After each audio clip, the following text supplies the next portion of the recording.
Hello mga Mars! Alam naman natin na sa mundo ng showbiz, parang normal na lang ang hiwalayan sa mga magkasintahan pagkatapos ng mahabang panahon ng pagsasama. Pero alam nyo ba? Meron din namang mga couple na nananatiling matatag at nagpapatunay na may forever.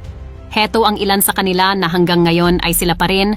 Number 1, Gladys Reyes and Christopher Rojas. Number 2, Jelly de Belen and Ariel Rivera. Number 3, Jessa Zaragoza and Dingdong Avanzado. Number 4, Richard Gomez and Lucy Torres. Number 5, Gary Estrada and Bernadette Allison. Number 6, Don Zulueta and Anton Lagdameo. Number 7, Lonnie Mercado and Bong Revilla. Number 8, Aga Mulak and Charlene Gonzalez. Number 9, Jono Gibbs and Bing Loizaga.